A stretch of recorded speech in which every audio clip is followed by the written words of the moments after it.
Quiero charlar hoy con ustedes y traer a colación un tema muy pero muy importante, que es el tema del filósofo del siglo XVII, Baruch Spinoza, que fue excomulgado. ¿Por qué? Bien, cuando hablamos de Spinoza, estamos hablando de un filósofo que provocó un antes y un después en la filosofía, a punto tal de que junto con von Leibniz, también un filósofo y matemático, y Descartes, la verdad que son los representantes del racionalismo. Pero ¿por qué quiero hablar especialmente de Spinoza? No solamente para abordar únicamente la parte filosófica, sino indagar cuál fue el motivo por el cual la comunidad judía lo excomulgó de su seno. Baruch Spinoza, también está encontrado esta referencia como Bendito Spinoza, que sería la traducción de Baruch, o Benedicto Spinoza, pero también lo pueden encontrar con el nombre de Bento Spinoza. Vayamos un poquitito al tema en cuestión. Sabida es que la verdad que la Inquisición española comenzó en el año 1478, motivo por el cual muchos judíos se fueron, por la Inquisición se fueron a Portugal. Pero en Portugal también hubo una Inquisición, que es la Inquisición portuguesa, que comienza en el año 1536. Y con motivo de esta Inquisición portuguesa, muchos judíos se fueron a diferentes lugares. Algunos de ellos se fueron a Holanda. Y en consecuencia, podemos decir que Spinoza, que era judío sefaradí, que había venido de Portugal, los orígenes obviamente están remontados quizás seguramente a España. Pero lo concreto, que Spinoza, su familia, emigró a Holanda y Spinoza nace precisamente en la ciudad de Ámsterdam. Cuando hablamos de Spinoza estamos hablando que está naciendo en el año 1632. ¿Por qué quiero comentar este tema? Spinoza, cuando tenía escasos 23 años de edad, fue excomulgado de la comunidad judía a los 23 años de edad. Y uno se pregunta ¿por qué? Porque la verdad que hasta esa edad Spinoza no había escrito absolutamente nada. Porque las obras más famosas de Spinoza, que son el famoso Tratado Teológico Político y la obra Ética, él escribe muchos años después.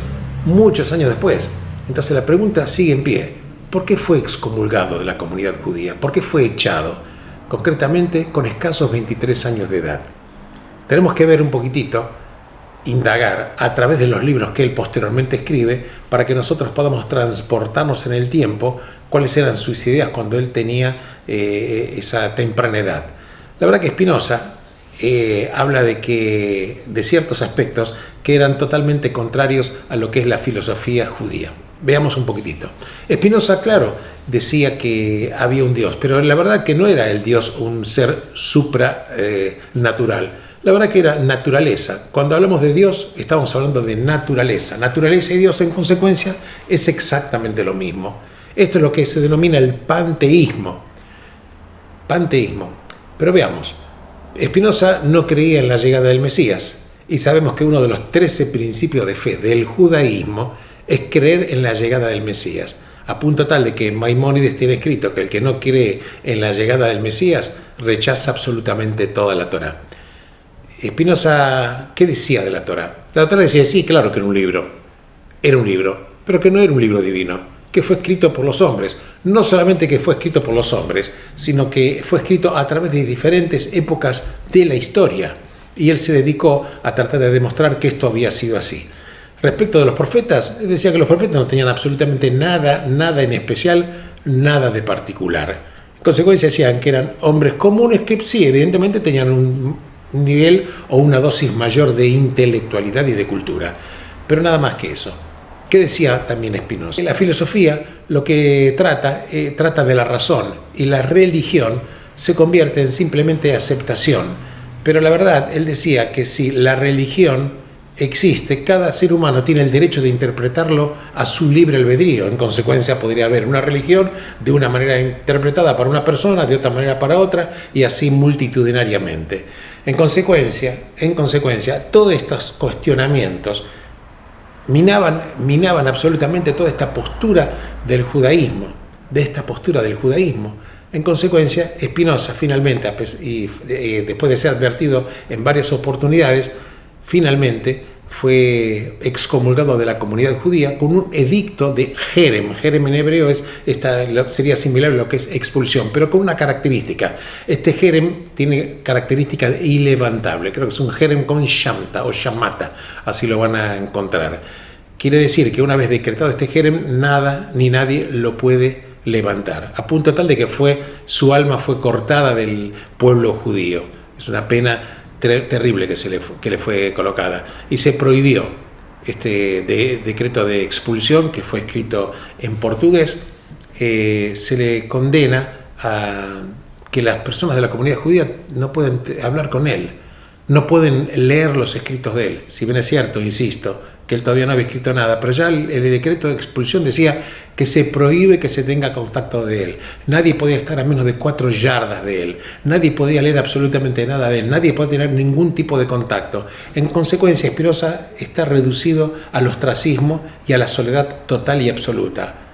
Ese es el motivo por el cual Spinoza se va de Ámsterdam, se va a los suburbios de Ámsterdam y finalmente recala en una localidad, Ringsburg, que está cerca de Leiden, también otra ciudad de Holanda. Pero veamos un poquitito.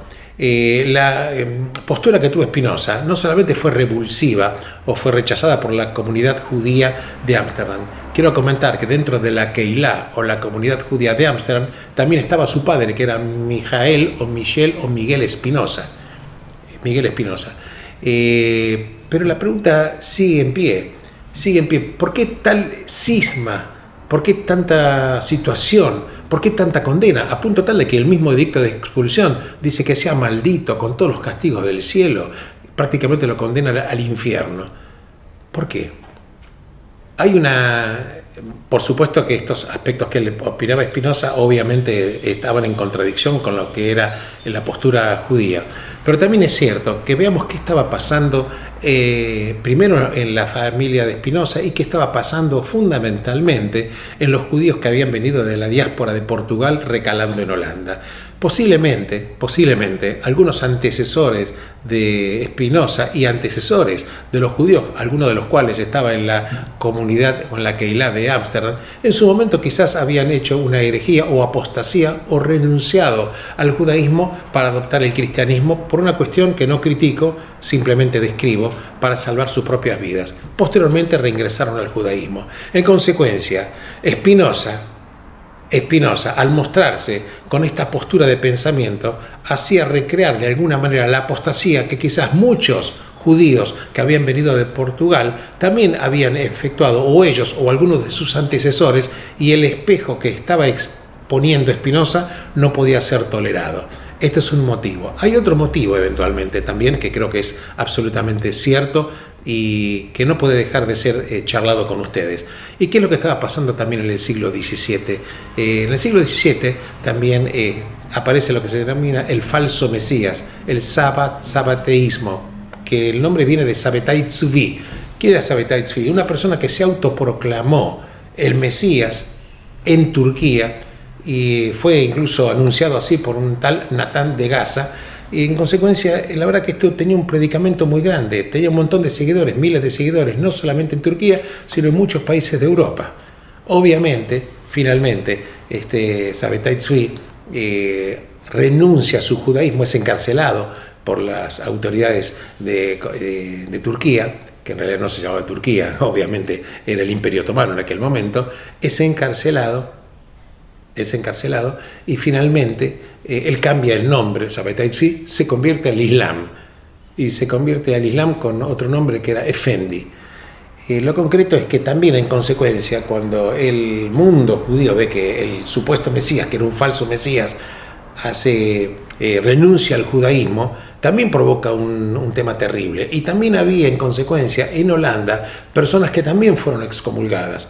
Y también hubo un médico también en Holanda que fue excomulgado, Juan de Prado. La verdad, en consecuencia, que había un montón de excomuniones, porque cualquier persona que públicamente hacía, digamos, unas opiniones que eran contrarias a lo que los dirigentes de la comunidad interpretaban atentatorias contra el judaísmo, enseguida venía el acto de jerem o excomunión.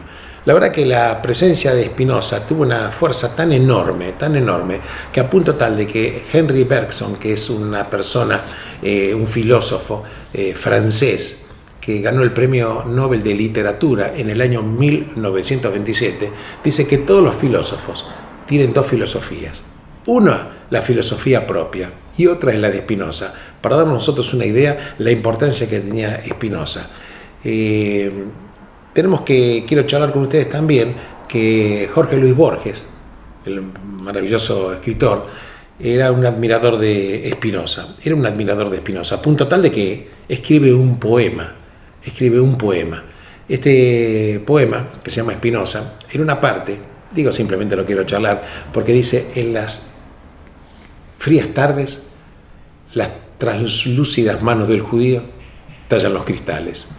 Primero, Spinoza muere a los 44 años de edad, muere muy joven, muere de tuberculosis. Cuando Borges dice tallan los cristales, porque Spinoza en los últimos años de su vida se dedicó para ganar la vida a ser pulidor de lentes o tallaba cristales, de ahí viene tallar cristales. Y cuando habla de translúcidas manos de los judíos, ¿qué quería decir? Que porque aparentemente la tuberculosis, uno de los efectos que causa es que las manos se vuelven un poco transparentes. Pero claro, desde el punto de vista de la poesía borgiana, no iba a poner que era tuberculoso. Entonces él dice: las translúcidas manos del judío tallan los cristales.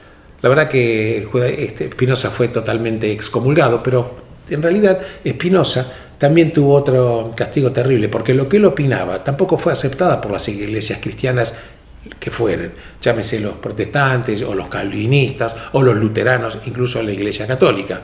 En consecuencia era doblemente maldito, a punto tal que incluso se lo llamaba en aquel momento maledictus, en contraposición al nombre de bendito o bendictus, entre maledictus. Entonces fue excomulgado de la comunidad judía, echado al afuera, y ese afuera cristiano tampoco lo aceptó, a punto tal de que el libro, un opus magnum de Spinoza, que él escribe Ética, opus magnum de Spinoza, en 1677, y se publica post-mortem, pero un año después de su muerte, el gobierno holandés también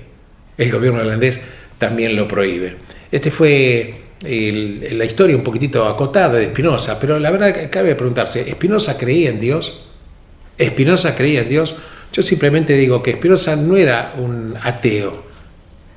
Voy a soportar mi opinión o apoyar mi opinión porque en el libro Ética hay diferentes proposiciones que escribe Spinoza. Una de ellas es la proposición 15 y dice que nada existe sin Dios. Y para ser totalmente justo, quiero decir, exactamente él escribió: todo cuanto es en Dios, y sin Dios nada puede ser, ni siquiera concebirse. Sin Dios nada puede ser, ni siquiera concebirse. Claro que Spinoza tenía este Dios particular, este Dios spinociano. Estoy seguro que Spinoza, si hubiera vivido en este siglo, no hubiera sido excomulgado en absoluto. En absoluto. En consecuencia, las translúcidas manos del judío siguen tallando los cristales de la historia. No solamente los lentes que pulió, sino que con esto no quiero decir que cada uno tiene el derecho de opinar si está a favor o no de Spinoza. Yo simplemente quise traerles a ustedes un poco la historia para ver el porqué de este decreto de excomunión en el siglo XVII de Spinoza. El tema del falso Mesías, Sabbatai Tzvi, los supuestos apóstatas que fueron excomulgados también de la comunidad judía. Los judíos marcaron siempre la historia y Spinoza seguro sigue marcando el mundo de la filosofía absoluta y totalmente.